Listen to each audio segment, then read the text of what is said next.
ಮಾತನಾಡಿದಷ್ಟು ನಾನು ಮಾತನಾಡ್ತೀನೋ ನನಗೆ ಗೊತ್ತಿಲ್ಲ. ಆದರೆ ತಾತರ ಬಗ್ಗೆ ಒಂದು 4 ಮಾತುಗಳಂತೂ ನಾನು ಆಡುತ್ತೇನೆ ಅನ್ನೋದು ನಾನು ಧೈರ್ಯದಿಂದ ತಮ್ಮ ಮುಂದೆ ಹೇಳುವುದಕ್ಕೆ ಬಯಸ್ತಾ ಇದ್ದೇನೆ. ಮೊದಲನೇದಾಗಿ ತಾತರ ಬಗ್ಗೆ ಮಾತನಾಡುವುದಕ್ಕಿಂತ ಮುಂಚೆ ಈ ಸಂದರ್ಭದಲ್ಲಿ ಈ ಸಂದರ್ಭಕ್ಕೆ ಸಂದರ್ಭಕ್ಕೆ ಅನುಗುಣವಾಗಿ ಒಂದು ಕವಿತೆಯನ್ನು ತಮ್ಮ ಮುಂದೆ ವಾಚನ ಮಾಡುವುದಕ್ಕೆ ನಾನು ಬಯಸ್ತಾ ಇದ್ದೇನೆ. ತಂದೆಯ ಪಾದ ಸ್ಪರ್ಶ ಮಾಡಿದವನಿಗೆ ಯಾವತ್ತೂ ಸಂಪತ್ತಿನ ಕೊರತೆ ಇರುವುದಿಲ್ಲ. ಪ್ರಸ್ತುತ ಸಂದರ್ಭಕ್ಕೆ ಅನ್ವಯಿಸುತ್ತೆ ಅನ್ನುವುದರ ಕುರಿತು ನಾನು ಒಂದು ಕವಿತೆಯನ್ನು ವಾಚನ ಮಾಡ್ತಾ ಇದ್ದೇನೆ. ತಂದೆಯ ಪಾದ ಸ್ಪರ್ಶ ಮಾಡಿದವನಿಗೆ ಯಾವತ್ತಿಗೂ ಸಂಪತ್ತಿನ ಕೊರತೆ ಇರುವುದಿಲ್ಲ. ತಾಯಿಯ ಪಾದ ಸ್ಪರ್ಶ ಮಾಡಿದವನಿಗೆ ಯಾವತ್ತಿಗೂ ಮಮತೆಯ ಪ್ರೀತಿಯ ಅಂತರ್ಗತದ ಕೊರತೆ ಇರುವುದಿಲ್ಲ. ಅಣ್ಣನ ಪಾದ ಸ್ಪರ್ಶ ಮಾಡಿದವನಿಗೆ ಎಂದಿಗೂ ಶಕ್ತಿಹೀನನಾಗುವುದಿಲ್ಲ. ಸಹೋದರಿಯ ಪಾದ ಸ್ಪರ್ಶ ಮಾಡಿದವನಿಗೆ ಚಾರಿತ್ರ್ಯಹೀನನಾಗುವುದಿಲ್ಲ. ಗುರುವಿನ ಪಾದ ಸ್ಪರ್ಶ ಮಾಡಿದವನಿಗೆ ವಿದ್ಯಾಹೀನನಾಗುವುದಿಲ್ಲ ಅನ್ನುವ ಮಾತುಗಳನ್ನಾಡುತ್ತಾ ಇವತ್ತು ಈ ಸಂದರ್ಭದಲ್ಲಿ ನಾನು ನನ್ನ ಮಾತುಗಳನ್ನು ಪ್ರಾರಂಭ ಮಾಡುತ್ತೇನೆ. ಗುರು ಬ್ರಹ್ಮ ಗುರು ವಿಷ್ಣು ಗುರುದೇವ ಮಹೇಶ್ವರ ಗುರು ಸಾಕ್ಷಾತ್ ಪರಬ್ರಹ್ಮ ತಸ್ಮೈ ಶ್ರೀ ಗುರುವೇ ನಮಃ ಎನ್ನುತ್ತಾ ಅರಗುರ ಚರಮೂರ್ತಿಗಳಾಗಿರುವಂತ ಅವಧೂತ ಕೂಡಲೂರ ಬಸವಲಿಂಗ ಶರಣರ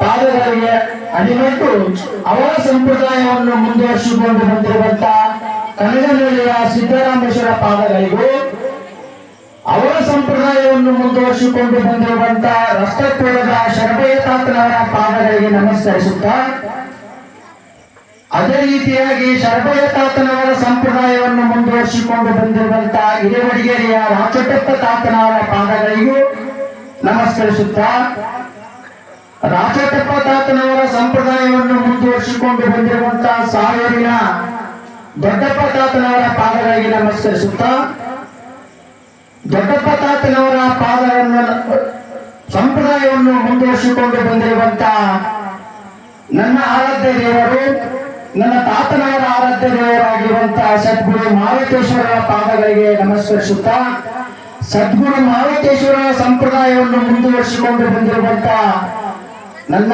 ಆರಾಧ್ಯ ದೇವರು, ನಡೆದಾಡುವ ದೇವರು, ಸಗರನಾಡಿನ ಆಧ್ಯಾತ್ಮಿಕ ಚೇತನ ಮತ್ತು ಕಲಿಯುಗದ ಕರುಣೇಶ್ವರನೆಂದೇ ಪ್ರಖ್ಯಾತನಾಗಿರುವಂತಹ ಅವಧೂತ ರಂಗಲಿಂಗೇಶ್ವರರ ಪಾದಗಳಿಗೆ ಶಿರಸ್ಸಾಷ್ಟಾಂಗ ನಮಸ್ಕಾರವನ್ನು ತಿಳಿಸುತ್ತಾ ನನ್ನ ಮಾತುಗಳನ್ನು ಈಗ ಪ್ರಾರಂಭ ಮಾಡುತ್ತೇನೆ.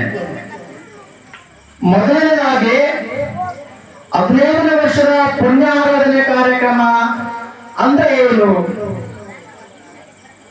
ಅದಕ್ಕಿಂತ ಮುಂಚೆ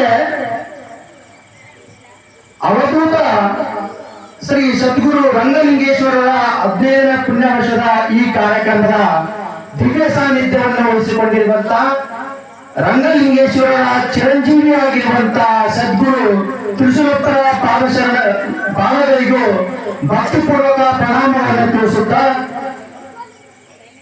ಈ ಕಾರ್ಯಕ್ರಮದ ಉದ್ಘಾಟಕರಾಗಿ ಆಗಮಿಸಿರುವಂತಹ ನಾಗಣ್ಣ ಸಾವು ಹುಷಾರ್ ಅಣ್ಣನವರಿಗೂ ನಮಸ್ಕರಿಸುತ್ತಾ, ಅಧ್ಯಕ್ಷತೆ ವಹಿಸಿಕೊಂಡಿರುವಂತಹ ಕಸ್ತೂರಿ ಸರ್ ಅವರಿಗೂ, ಶ್ರೀಮನಿ ಅಣ್ಣನವರಿಗೂ, ನಮ್ಮ ರಾಜಶೇಖರ್ ಪಾಟೀಲ್ ಅವರಿಗೂ ಮತ್ತು ಮುಖ್ಯ ಅತಿಥಿಗಳಾಗಿರುವಂತಹ ಶರಣಪ್ಪ ಬಬಲಾದಿ, ಲಿಂಗಣ್ಣ ಸಂಘ ವೆಂಕಟೇಶ ವಾಲ್ದಾರು, ಭೀಮಶಾ ಕೂಡಿ, ನನ್ನ ತಂದೆಯವರಾಗಿರುವಂತಹ ಭೀಮಶಾ ಕೂಡಿಗೆ ಮತ್ತು ವೇದಿಕೆ ಮೇಲೆ ಆಸೀನರಾಗಿರುವಂತಹ ಎಲ್ಲ ಗೌರವಾನ್ವಿತ ಗಣ್ಯರಲ್ಲಿ ನಮಸ್ಕರಿಸುತ್ತಾ, ವೇದಿಕೆಯ ಅಭಿಮುಖರಾಗಿ ಕುಳಿತಿರುವಂತಹ ತಾಯಂದಿರಲ್ಲಿ ಮತ್ತು ಸದ್ಗುರು ರಂಗಲಿಂಗೇಶ್ವರರ ಎಲ್ಲ ಸದ್ಭಕ್ತರಲ್ಲಿ ಭಕ್ತಿಪೂರ್ವಕ ನಮಸ್ಕಾರವನ್ನು ತಿಳಿಸುತ್ತಾ, ಇವತ್ತು ಈ 15ನೇ ವರ್ಷದ ಪುಣ್ಯಾರಾಧನೆ ಕಾರ್ಯಕ್ರಮ ಅಂದ್ರೆ ಏನು, ಪುಣ್ಯಸ್ಮರಣೆ ಅಂದ್ರೆ ಏನು? 15 ವರ್ಷಗಳಿಂದ ತ್ರಿಶೂಲಪುರವರ ಸಾನ್ನಿಧ್ಯದಲ್ಲಿ ಪುಣ್ಯಸ್ಮರಣೆ ಕಾರ್ಯಕ್ರಮವನ್ನು ಮಾಡ್ತಾ ಬರ್ತಾ ಇದ್ದೇವೆ. ಪುಣ್ಯಸ್ಮರಣೆ ಅಂದ್ರೆ ಏನು? ಯಾರ ಬಗ್ಗೆ ಪುಣ್ಯಸ್ಮರಣೆ ಮಾಡ್ತಾ ಇದ್ದೀವಿ? ಕೂಡಲುವ ಸಂಪ್ರದಾಯದ ಬಗ್ಗೆ ಪುಣ್ಯಸ್ಮರಣೆ ಮಾಡ್ತಾ ಇದ್ದೀವೋ ಅಥವಾ ಆ ಸಂಪ್ರದಾಯವನ್ನು ಮುಂದುವರಿಸಿಕೊಂಡು ಬಂದಿರುವಂತಹ ಅವಧೂತ ರಂಗಲಿಂಗೇಶ್ವರರ ಪುಣ್ಯಸ್ಮರಣೆ ಮಾಡ್ತಾ ಇದ್ದೀವೋ ಪುಣ್ಯ ಸ್ಮರಣೆ ಅಂತಂದ್ರೆ ನೆನಪು ಮಾಡಿಕೊಳ್ಳುವುದಂತ ಅರ್ಥ.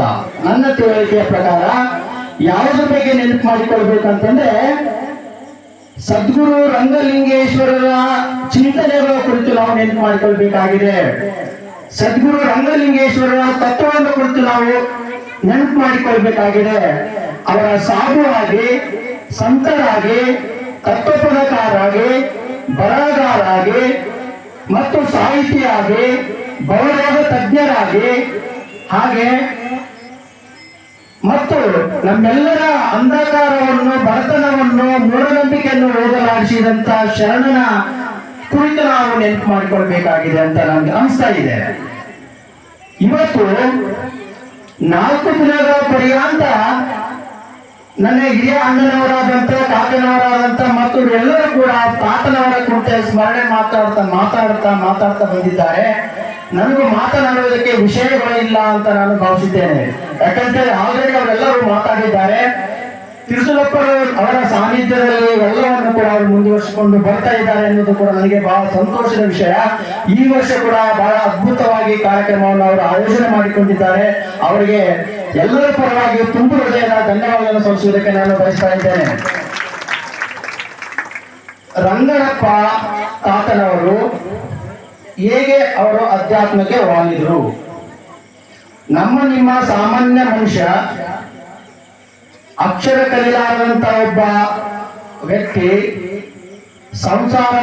ಸಂಸಾರವನ್ನು ಗೆದ್ದು ಪಾರಮಾರ್ಥವನ್ನು ಕಂಡಿರುವಂತಹ ವ್ಯಕ್ತಿ, ಕೂಡೂರ ಸಂಪ್ರದಾಯವನ್ನು ಹೇಗೆ ಮುಟ್ಟಿಕೊಂಡು ಶರಣನಾಗಿ ನಮಗೆ ಬದಲಾವಣೆ ಆಗಿದ್ದಾನೆ, ಅದರ ಕುರಿತು ನಾವು ನೆನಪು ಮಾಡಿಕೊಳ್ಬೇಕಾಗಿದೆ.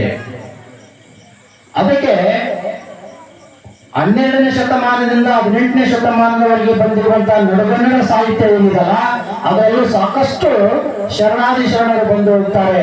ಬಸವಣ್ಣನ ಆದಿಯಾಗಿ ಇಟ್ಕೊಂಡು, ಅಕ್ಕ ಮಾದೇವಿಯಾಗಿ ಆದಿಯಾಗಿ ಇಟ್ಕೊಂಡು, ವಿಜಯ